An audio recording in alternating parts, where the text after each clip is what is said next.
नमस्कार। मैं डॉक्टर सोनाली नाइक। आज हम गजानन महाराज के ग्रंथ का 15वां अध्याय पढ़ेंगे। उसके पहले एक मेडिटेशन कर लेते हैं। शांत बैठिए, आंखें बंद कर लीजिए, गहरी और लंबी सांस लीजिए।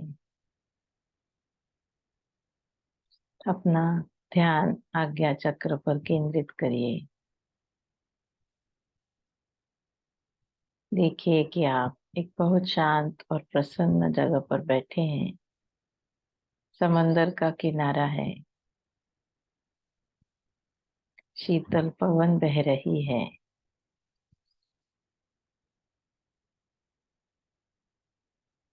आप बहुत शांत हो, प्रसन्न हो, प्रभु श्री राम का ध्यान कर रहे हो। साक्षात प्रभु श्री राम आपके समक्ष खड़े हैं। प्रभु को देखकर आप आनंदित होते हो, पुलकित होते हो, नतमस्तक होते हो। प्रभु की शक्ति का कवच आपके इर्द गिर्द सदैव बना रहता है। प्रभु ने आपको आशीर्वाद दिया है कि आप शारीरिक रूप से संपूर्ण स्वस्थ हो, मानसिक रूप से संपूर्ण सुदृढ़ हो, ऐहिक रूप से संपूर्ण सफल, सामाजिक रूप से संपूर्ण कार्यरत हो। प्रभु के इस आशीर्वाद को पाकर आप आनंदित होते हो, पुलकित होते हो। प्रभु की शक्ति का कवच आपके इर्द गिर्द सदैव बना रहता है। इस कवच के भीतर आप सदैव सुखी, सदैव सुरक्षित, सदैव स्वस्थ, सदैव समृद्ध होते हो। इसी के कारण आपका जीवन विलक्षण माधुर्य, अलौकिक उल्लास, अभूतपूर्व आनंद से भरपूर है। अनुभव कीजिए, धन्यवाद दीजिए। धीरे धीरे आंखें खोलिए। जय गजानन। श्री गणेशाय नमः। हे कश्यपात्मज वामन, वटुरूपधारी नारायण, कृतार्थ कर दिया बलि को आपने उससे लेकर दान। यद्यपि मृत्युलोक का राज्य आपने लिया था, पर पाताल का राज्य बलि को ही दे दिया था। दिया नारियल आंवला लेकर इतनी कृपा की बलि पर। द्वारपाल भी बने आप उसकी भक्ति से प्रसन्न होकर। इस मनवंतर के बाद देवों पर करेगा राज पुण्यवान बलि, क्योंकि सर पर उसके आपका हाथ। संहिता चारों वेदों की पल में ही कंठस्थ की। हे अनंत भगवंत, प्रखर बुद्धि आपकी। अवतार आपके हुए कई, अवतार पर यह एक ही ऐसा रहा कि इसमें वध किया न आपने एक भी। शत्रु मित्रों के घर दिए, जलाए बिन भेद किए। अतः देव दानवों को आप समान रूप से वंद्य हुए। देवों को प्रसन्नता दी, राक्षसों की भी रक्षा की। इसी अवतार में आपने ईशत्व की साध संभाल की। हे वामन, कई नमस्कार आपको मैं रहा हूं कर। सिर पर दासगणों के अब रखना आप वरद कर। तिलक बाल गंगाधर, महाराष्ट्र का कोहिनूर, राजनीति निपुण था, दूरदृष्टि का था सागर। निज स्वतंत्रता के लिए अविरत प्रयत्न किए। वर्णन क्या मैं करूं उनका, उन्होंने जो साहस किए। कर्तृत्ववान था भीष्म सा, भारत माता की दीनता दूर करने का प्रण किया, सत्य से नहीं था डरता। बृहस्पति के समान वाक्पटु थे महान, इनके लेखन से गोरों की बहुत डरती थी जान। केवल अपने कर्तृत्व से, न किसी की मेहरबानी से, लोकमान्य उपाधि मिली उन्हें स्वयं की बहादुरी से। एक बार गए अकोला शहर, शिव जयंती के उत्सव पर व्याख्यान देने के लिए लोगों के अति आग्रह पर। इस अकोला शहर में बहुत ही जोर शोर में बड़े बड़े लोग जुट गए उत्सव की तैयारी में। दामले को लटकर खापरड़े ऐसे विद्वान बड़े बड़े अकोले में उत्सव की तैयारी में हुए खड़े। अध्यक्ष उस उत्सव के लोकमान्य तिलक ही थे। नाम उनका सुन प्रसन्न हुए लोग वराड़ के। शिवराया की जयंती मनाई जानी चाहिए थी इस प्रांत में। इसके पहले कारण इसका सुनिए जी। शिवराया की जन्मदात्री वीर माता जिजासती वराड़ प्रांत के ही सिंदखेड़ में जन्मी थी। वीर योद्धा शिवाजी ने जन्म लिया उसके उदर में। वराड़ महाराष्ट्र एक हुए उसी की कारकिर्दी में। वराड़ की उनकी माता और महाराष्ट्र के पिता, वह जोड़ा था निस्संशय अनुपम सबको लगता। उत्सवधार शिवाजी का जो कलेजा महाराष्ट्र का, ऊपर से लोकमान्य सा अध्यक्ष असाधारण उसका। एक माह पूर्व से तैयारी धूमधाम से कर रहे थे सारे जन बहुत ही आनंद से। अध्यक्ष उपाध्यक्ष चुने, स्वयं सेवक तैयार हुए। तब कई लोगों ने श्रोते विचार ऐसे व्यक्त किए, लाना शिव जयंती उत्सव को शेगांव के महाराज को दुग्ध शर्करा योग होगा अगर वे यहाँ आ गए तो। शिवाजी के राष्ट्र कर्म में रामदास स्वामी समर्थ ने आशीष दिया था, फलस्वरूप सफल हुए थे लक्ष्य में। राजनीतिज्ञ लोकमान्य जीजा के मानो पुत्र रत्न महाराज के आशीष से सफल होंगे उनके यत्न। किसी को यह सही लगा तो किसी को नहीं लगा। कोई तो स्पष्ट रूप से अपना विचार कहने लगा, अगर यहाँ लाया गया वह शेगांव का औलिया तो समझ लो सभा का विक्षोभ उसने कर दिया। सभा में नग्न घूमेगा, गिण गिण गिनात बोलेगा, तिलक जी को मारने में भी कसर न छोड़ेगा। कोई बोले बाद में, सत्य नहीं इस बात में। महाराज के चरण अवश्य पड़ने चाहिए सभा में। उन्हें जो भी पागल कहते वह स्वयं ही पागल होते। विद्वान सज्जन महाराज का ऐसा अनादर नहीं करते। वास्तव में राष्ट्रोद्धारक अगर है लोकमान्य तिलक, तो महाराज इस सभा में अब ही पहुंचेंगे बेशक।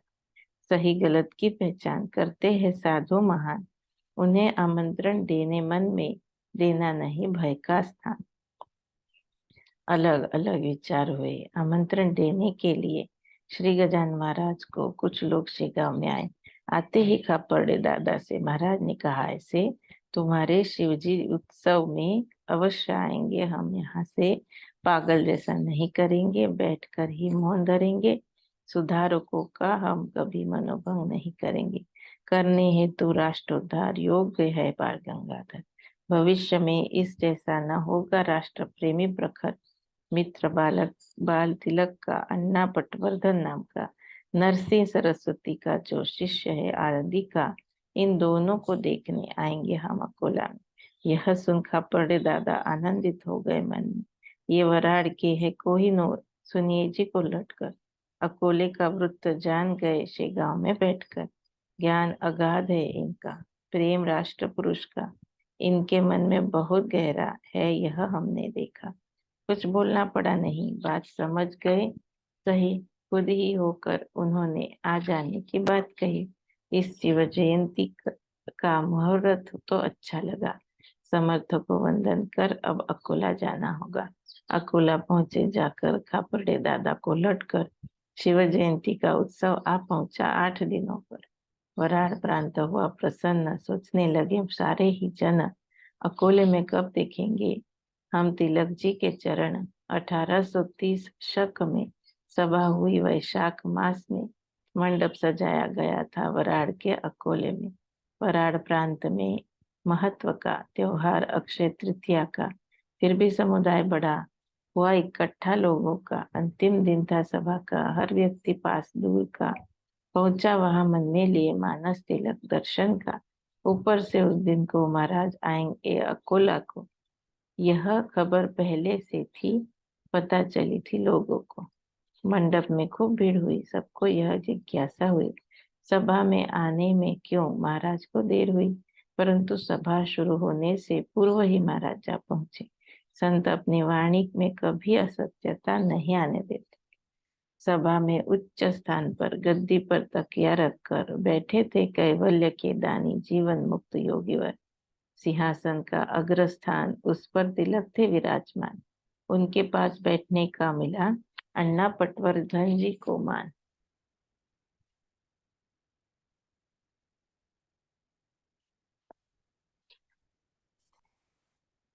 श्री कृष्ण के नंदन गणेश जिनका दामाद विधान, वे तिलक जी के पास बैठे खापर्डे कुल के थे अभिमान। दामले को लटकर भी आए वेंकटराव देसाई भावे, आदि सभा के अग्रणी नेता मानो अपनी चमक दिखाए। और अन्य विद्वान भी व्याख्याता जमा हुए सभी, सभा का वर्णन एक मुख से कर नहीं मैं सकता कभी। सभा का आरंभ हुआ, उनका कारण विशद हुआ, वाचस्पति तिलक का भाषण फिर प्रारंभ हुआ। हे सज्जन श्रोतागण, दिन आज का है पावन। स्वातंत्र हेतु पूर्व में जिसने त्याग दिए हैं अपने तन मन, उस धनुर्धर योद्धा की, शूरवीर शिवाजी की, हम इकट्ठा हुए यहाँ पर मनाने को जन्म जयंती। शिवाजी रणवीर था, रामदास की थी कृपा, अतः भारत देश में उनका बोलबाला हुआ। बात यहाँ पर वही सत्य है साबित हो रही, श्री गजानन महाराज आशीष देने आए यही। सभा यशस्वी हो महान, उस शिवाजी के समान, ऐसी सभाएं जरूर है, राष्ट्र का बढ़ने सम्मान। स्वातंत्र सूर्य अस्त हुआ, दासत्व का अंधेरा हुआ, स्वातंत्रहीन समाज मानो जग में प्रेतवत हुआ। उस स्वातंत्र के लिए यत्न करने चाहिए, राष्ट्र प्रेम बढ़ाए ऐसी शिक्षा देनी चाहिए। अगली पीढ़ी को ऐसा ज्ञान देना जरूरी है श्रीमान। क्या भूपति इस विद्या का बच्चों को दे सकता दान? तिलक जी ने कहा जैसे ही, उठ बैठे महाराज वैसे ही, गर्जना करते हुए त्रिवार बोले नहीं नहीं नहीं। जोश और आवेश में लोकमान्य तिलक ने प्रचलित सरकार पर ही कैसे थे भाषण में ताने।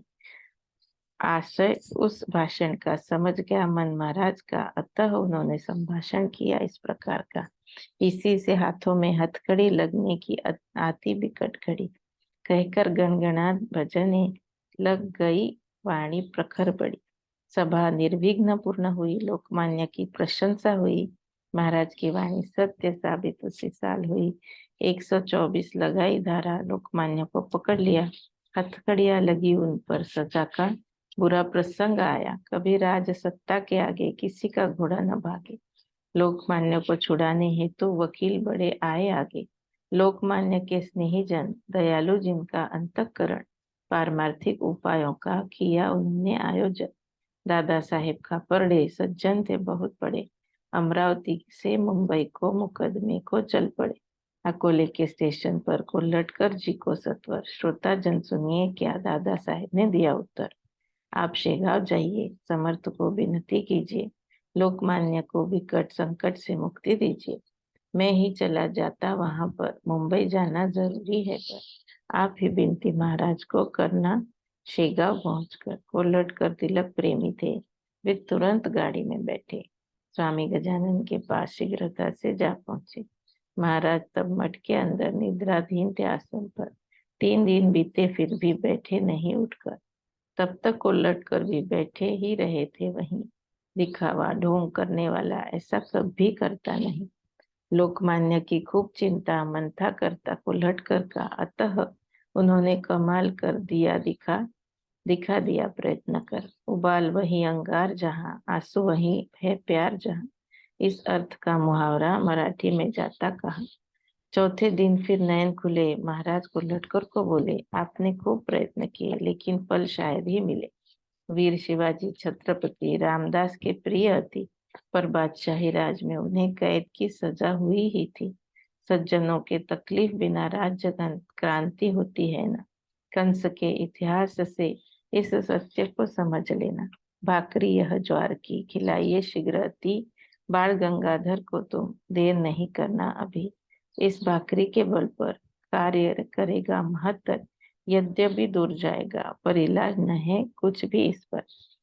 हुए सुनकर यह उत्तर, साशंकित उलट कर भाकरी ली अपने हाथ में, महाराज को वंदन कर भाकरी लेकर पहुंचे मुंबई। तुरंत तिलक जी को खिलाई, अतः से लेकर इति तक शेगांव की कथा सुनाई। यह सुनकर लोगों से बोले तिलक हंसते हंसते, स्वामी का ज्ञान अगाध सत्य, सदैव यह हम देखते। सुनो बात यह है अटल, यत्न तुम्हारे होंगे निष्फल। स्वार्थ साधु सरकार न्याय की कभी नहीं लेती दखल। स्वार्थ का संबंध नहीं, न्याय याद आए तभी। विश्व का सिद्धांत है यह, झूठ नहीं होता कभी। मेरे हाथों कार्य नेक होने वाला है महान एक। महाराज की इस वाणी में छुपा हुआ है रहस्य एक। भूत भविष्य वर्तमान जानते हैं संत सज्जन। देखे आगे क्या होता है, हम तो है सामान्य जन। प्रसाद रूप में मिली भाकरी चूर चूर कर खत्म कर दी। दांत नहीं थे मुख में लेकिन अवमानना होने नहीं दी।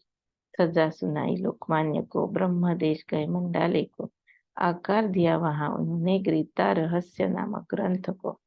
यही कार्य असामान्य उनके हाथों हुआ संपन्न। बाल तिलक बन गए जगत गुरु समान अनन्य। इसी गीता शास्त्र पर हुई टिप्पणियां अपार। उनके वर्णन में अक्षम है मेरे मुझ दास की मति लाचार। सज्जनों हर विद्वान ने कालमान के संदर्भ में गीता का अर्थ विशद किया। विश्व का उद्धार करने किसी ने अद्वैत अर्थ बताया तो किसी ने द्वैत बताया। उसी गीता को किसी ने कर्म का आधार बताया। उनके हाथों से यह महान हुआ एक कार्य, इसके बराबर नहीं जग में कोई अन्य कार्य। इसी से बाल गंगाधर जग में होंगे अजरामर। यह ग्रंथ उनके कीर्ति फैलाएगा विश्व भर। स्वातंत्र भी होता मिलना तो भी यश न टिकना रहना। सज्जन श्रोताओं मन में विचार पूर्ण कर देख लेना। स्वातंत्र तो आता है और चला भी जाता है, इसमें इतना सार नहीं, इससे बस लौकिक नाता है। पैसा न है गीता शास्त्र का, यह तो मोक्ष पद दिलाता। समाज में जो विसंगति हो उसे भी यह दूर भगाता। यावत चंद्र दिवाकर पुरुष बाल गंगाधर कीर्ति रूप में चिरंजीव जग में होंगे निरंतर। अस्तु। करवीर कोल्हापुर का एक चित्त पावन द्विज था। श्रीधर गोविंद काळे ऐसा उसका उस सज्जन का नाम था। अति गरीब हालत में गया अंग्रेजी शाला में। अंग्रेजी सीखने हेतु तो उत्तीर्ण हुआ मैट्रिक में। फिर गया कॉलेज में, अनुत्तीर्ण हुआ इंटर में। समाचार पत्र पढ़ता फिरता रहता शहर में। लिया केसरी वृत्त पत्र, उसमें ओयामा टोगो चरित्र पढ़कर उसके मन में एक विचार आया अति शीघ्र। यंत्र विद्या सीखने को मैं भी जाऊं विदेश को।